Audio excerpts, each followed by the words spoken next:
So I thought I would talk to you about relationships. I am a professional tarot reader.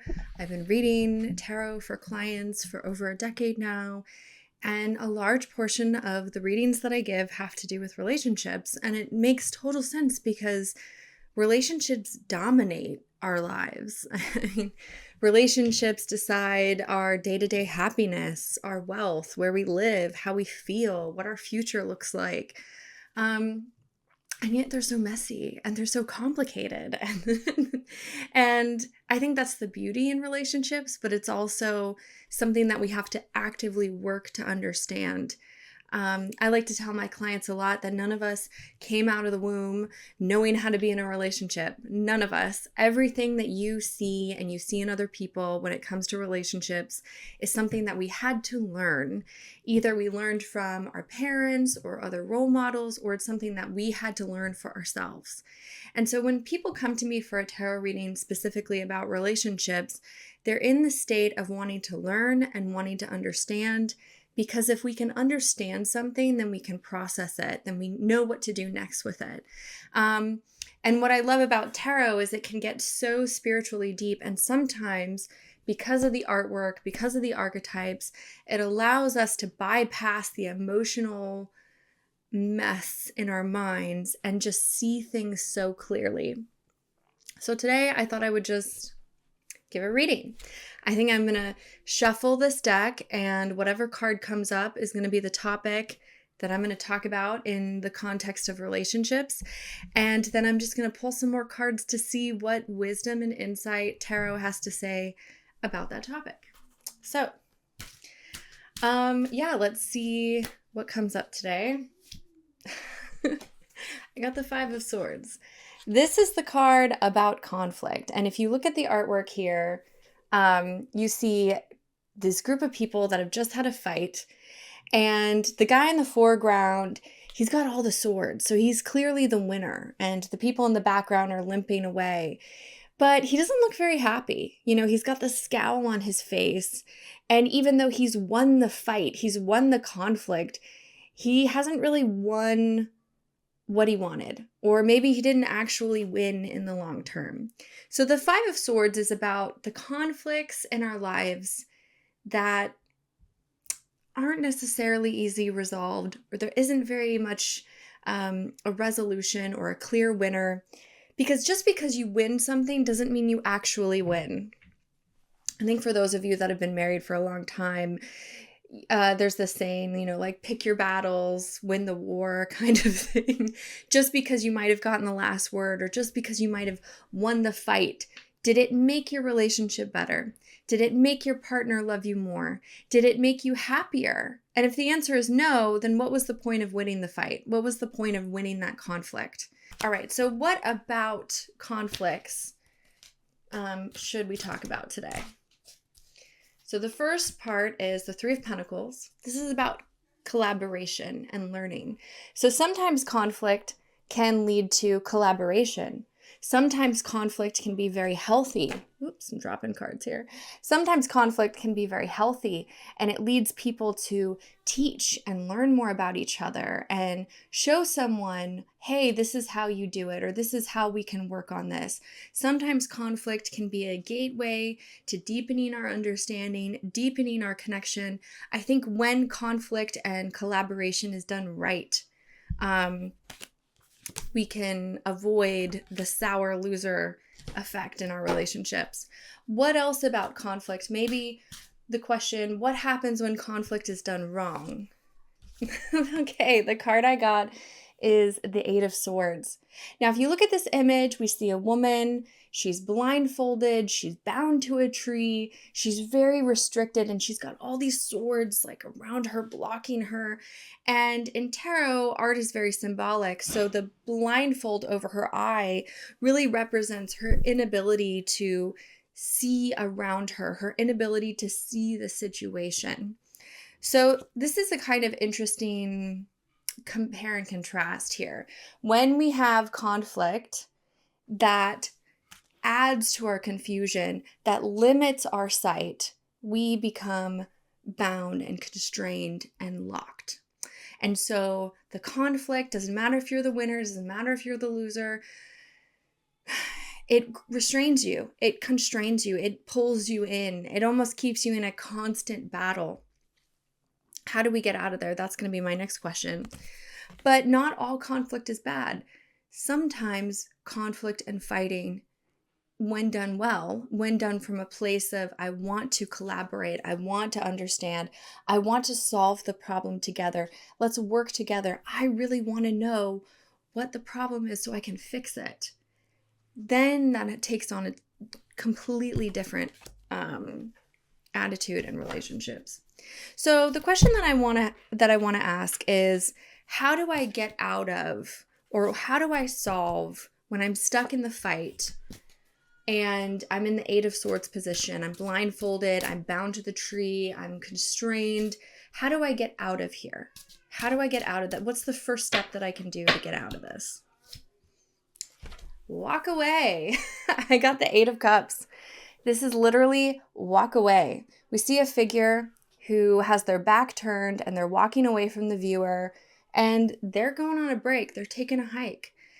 I think that is beautiful advice. If you're ever finding yourself in a conflict in a relationship and you feel like this represents you and you're like, I'm not getting anywhere, I'm stuck, I'm tied to this tree, I'm blindfolded, I cannot see what's around me, walk away.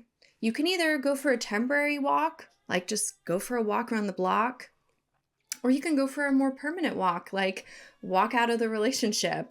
But I think there is no resolution here because in order to get to this point where we see two people collaborating and working together on their problems, both individuals have to want to see the problem and they have to want to fix the problem. And in this state, the problem is not able to be seen. And your hands are tied behind your back, so you can't even work on the problem either. I see that card a lot when I have clients who are trying to change the other person or trying to control or influence things about a relationship that's outside of their control. You know, like maybe their partner has a drinking problem, or maybe their partner isn't doing well at work and got fired, or, you know, or maybe their partner is a slob and it's making the home life very difficult. There's so many examples. But oftentimes when we're in conflict and we feel like this woman bound to the tree, it's because we don't have any agency in the conflict. We don't have any power to address it or fix it. And so we might be wanting to get to a healthy state of conflict where we're working and collaborating and problem solving. But if you don't have any agency, if you don't have any influence, if you don't even know the full story because you've been blindfolded, kept in the dark, how can you get out of that situation? And the answer is just walk away. That is your solution here. Eight of Swords, turn your back, walk away. If it's truly a situation that's outside of your control, suffering more yourself to try to exert control is not going to make the situation better. And it's not going to magically make people listen to you. That's the other thing, is like if you truly don't have agency, or if you truly cannot see around those blind corners, no amount of personal suffering or personal sacrifice on your part is going to change the circumstance. Sometimes we have to remove ourselves from the situation in order to prevent ourselves from being hurt further. Or sometimes we have to walk away so that we can take off those blindfolds and get a better perspective of the conflict, maybe de-escalate our emotions or see it from another point of view. Now, in terms of collaboration, because I really do feel like this Three of Pentacles, this image of collaboration, that's truly the heart of a long-lasting, beautiful, happy relationship, because it's impossible to avoid conflict in relationships. It's impossible to not have this scene play out. We don't like to admit it. None of us like to admit it. But this happens to all of us. It happens to everybody. I mean, it's inevitable. There is going to be some day that you and your partner or your child or a family member or whatever, there's always going to be conflict where we are just not seeing eye to eye. And There's no winner or loser, because at the end of the day, even if I win, I still lose because I'm damaging our relationship. So the only way to avoid this is to be collaborative. So how do we be collaborative? That's my next question. I want to know, in a conflict, how do I pivot to be collaborative and not combative? How do I prevent myself from maybe jumping in and hurting the relationship at the cost of winning the war?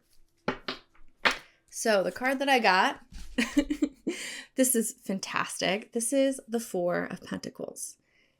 Stability. I love this card. The Four of Pentacles and the Temperance are like my card. They're the cards that I strive to be every day.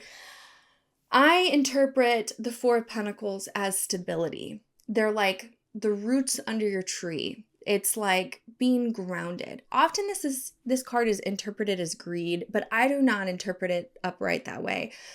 I see money and resources as like Pavlov's hierarchy of needs. It's like essential for, food, water, clothing, shelter. These are the things that we need in life in order to be foundational human beings, in order to survive. So the first thing is we need to be stable. If you want to get into a situation where you are being collaborative in conflict instead of restrictive, we ourselves need to be coming from a stable place. So stability, what does stability look like? There is stability in resources, right? Like food, water, shelter, clothing, what I mentioned. So, if you're starving, if you hadn't had lunch that day, probably not a good time to get into a fight. If you're broke, if you're worried about bills, if you're stressing about rent is due and I'm going to be on the street, that's a really hard time to deal with conflict in a collaborative way. So when we are lacking stability, whether emotionally, psychologically, spiritually, what have you, it's very difficult to get into a collaboration mindset because our lizard brain is trying to think about my needs need to be met instead of the other person's needs. And sometimes that overrides our ability to listen and collaborate the way that we need to. So if you find yourself in a conflict with someone and you want to be collaborative, the first step is to check yourself. Am I stable? Am I emotionally stable, right? Am I grounded in my emotions? Or am I yelling and screaming and flying off the handle and I've got steam coming out of my ears? No, I need to be grounded and calm. Am I hungry? Am I tired? Am I fatigued? Am I sick? Am I stressed? And if I have those things going on, let me walk away for a moment. Let me turn my back, walk away and say, hey, I need to come back after I've had a lunch, after I've had a nap, when I'm feeling stable and grounded and secure, and then I can come back and be a collaborative partner through this conflict. Fears and anxiety. The Nine of Swords. I love that this card came up because I see it so often in my clients. Sometimes the fear itself is what needs to be worked on. Sometimes the fear in our minds is actually bigger than the fear of reality. So in the Nine of Swords, we see here someone who's having like a nightmare. They're just like waking up in the middle of the night and there's this fear and they're spooked and they're scared and they're alarmed, and it really represents anxiety. And the thing about anxiety is anxiety doesn't always tell the truth. Sometimes we feel anxiety because there's, a tiger in the bushes and we're in the Sahara and we need to be able to run away from the tiger. Sometimes the tiger is completely in our heads. Back to a term I guarantee you had in 9th grade biology. With any luck, you have not thought about this word since then. Do you remember homeostasis? Homeostasis, having an ideal body temperature, an ideal level of glucose in the bloodstream, having an ideal everything, being in homeostatic balance. A stressor is anything in the outside world that knocks you out of homeostatic balance. You're some zebra and a lion has leapt out and ripped your stomach open and your innards are dragging in the dust and you still need to get out of there. This counts as being out of homeostatic balance. Or you are that lion who's half starved to death, and if you don't manage to chase something down to eat, you're not going to survive the night, a short-term physical crisis. And the stress response is what you do with your body. You secrete adrenaline and 11 other hormones I won't torture you with. The stress response reestablishes homeostatic balance. That's all you need to know about the subject if you're a zebra or a lion. If you're human, though, you've got to expand the definition in a very critical way, which is, among us, some of the time we turn on the stress response because we've had a challenge to homeostatic balance, all of that sort of thing. But some of the time we turn on the stress response because we think we're just about to be stressed. And if it turns out that you're right, hooray for you. You know, here comes the elephant. You don't have to wait to be stomped by it before increasing your blood pressure. You can have an anticipatory stress response, which is great. On the other hand, if you think that way all the time and you're constantly assuming that there are stressors coming that do not really exist, we have technical terms for you. You're being neurotic as hell. You're being anxious, you're being paranoid, you're being hostile, you are being profoundly human. Sit down a hippo and try to describe what the prime lending rate is, and it's going to have no idea what you're talking about. There's a recommendation that I love. It's on Audible. It's one of the great courses. I recommend this a lot to my clients. It's called Stress and Our Bodies. And it's a lecture series. So each lecture, they go over a different part of your body and how it experiences stress. Stress, I think, is this underappreciated. It is so underappreciated when it comes to how debilitating it is in the way we speak, in the way we think, in the physiological impacts on our bodies. So when we are in a state of stress, when we are in a state of fight or flight, and even our anxiety might be producing, we have a very, very hard time being collaborative. So on one hand, we need to be solid. We need to be secure and grounded. I need to have food in my belly. I need to not be sick or panicked or stressed. But if I am panicked or stressed, that is something that I need to deal with first, because I won't be able to listen to my partner. I won't be able to process this collaborative energy that might also be its own form of stress because we're in conflict together. And so it's really important to either acknowledge what those stress and anxieties are, address them, or communicate them with your partner. Say, hey, I know we might be talking about this conflict, right? This conflict here. But one of the other things that's coming up for me is my own anxiety around this conflict. And that's making it difficult for me to be a collaborator with you through this conflict in a healthy way, right? So that's actually leads me to my next question here, and probably my second to last question, because I'll wrap this up, is when we are in the throes of anxiety, when we are feeling this, and we know that we can't be a good, stable collaborator when our brain is like steaming and we think that there's a lion in the Serengeti that we got to run away from. What would be the best advice for dealing with anxiety that is preventing us from being a good collaborator through conflict? Logic. Act on your logic. I got the Knight of Swords. So the swords represent logic, our mind, practicality, and the Knight is an action. So that's what it represents in tarot. So beautiful, beautiful representation.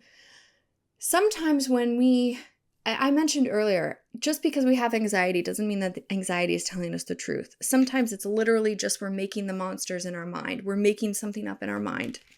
So a really great way to process anxiety, to work through that stress, is to lean into our logic. Lean into the logical reasoning part of our brain and not the emotional part of our brain. And act on logic, act on evidence, act on what's in front of us and not what we emotionally perceive or what we're emotionally projecting on the situation. So don't jump to conclusions. Don't make assumptions. I think there's the phrase like assumptions makes an ass out of you and me. And act alone on what the evidence is perceiving you. Another thing that I find that's really helpful is always assume positive intent. If we want to get to a collaborative stage in our conflict, we have to also assume that the person also wants to meet us there and that they have good intentions, but for whatever reason, we're just missing the boat on this. But if you know that you have personal agency or personal responsibility in this conflict, I think it's imperative for us to ground ourselves, stabilize ourselves, and then logically look at the situation and say, what can I act on that makes logical sense, not emotional sense? And if I cannot get in touch with the logical part of my brain, with the reasoning part of my brain, maybe I need to go for a walk. Maybe I need to take a break. Okay, does this make logic sense? And if I act this way, is it going to get me what I want, which is collaboration through conflict instead of strangulation through conflict? Is this going to give me more agency? Am I going to be able to see the situation in a clearer way, in a more empathetic way? Is this going to help me take off the blindfolds and release the straps that are binding me? Or do I need to walk away and take a break? I think those are some really good ways to think about conflict in relationships. And like a movie that comes to mind is The Marriage Story. Being so much like your father. Do not compare me to my father. I didn't compare you to him. I said you were acting like him. You're exactly like your mother. I may be like my father, but I am not like my mother. You are! And you're like my father. You're also like my mother. You're all the bad things about all of these people. I felt repulsed when you touched me. You're a slob. I made all the beds, closed all the cabinets, took care of you like an infant. Makes me want to peel my skin off. You'll never be happy. Okay, final card, and then I'll wrap up for today. I could talk about relationships forever and a day and a half. Okay, so what's the final kind of takeaway message here? Takeaway piece of advice for those of us that are working through conflicts in a relationship. One day at a time. Keep on juggling. I got the Two of Pentacles. This card is, hey, it's going to be something that you're constantly juggling. And with practice, it gets better over time. For the Two of Pentacles, we see here someone who they're standing very precariously on one and they're holding another. And they're always juggling between these two energies. And I think that's a beautiful representation of relationships. I've got my needs and my wants, my resources and my partners over here, and I'm juggling these two at the same time. And maybe sometimes my needs dominate and they step back, and sometimes their needs dominate and I step back. And the Two of Pentacles is a great representation of that ebb and flow of, hey, you know, sometimes in order to be collaborative, I have to give a little, they have to give a little, or my resources are limited and one goes to the other. I think that's just the ebb and flow of relationships. One big fallacy is when couples try to make everything 50-50, and that's just not practical. That's just not practical to try to make everything 50-50. Life is so much messier than that. Relationships are so much messier than that. I think what you have to be is you just have to be fluid, and you have to be fluid at juggling your needs. Practice makes perfect. Conflict is never going to go away. Conflict is a paramount process in our relationships, but we need to know when to walk away. Hey, I'm, not having vision here. I'm tied to a tree. I need to walk away. And how to be stable, emotionally stable, logically work through our fears and our anxieties so that we can focus on being collaborative. Because conflict with collaboration creates healthy, long-lasting relationships. But conflict that produces isolation and restriction and blindness, that makes the worst relationships. You'll always feel powerless and you always feel trapped. So these are really important to kind of see and recognize in ourselves and our own relationship. yeah, I would definitely recommend that book and that movie and that great course Audible about stress in your body. I'll put a link in the description below for those of you that are interested. And yeah, if you want me to do more readings like this, where I just speak off the top of my head off of whatever cards come up, let me know, because this is kind of fun. And yeah, hopefully you learned something. And till next time, take care, everyone.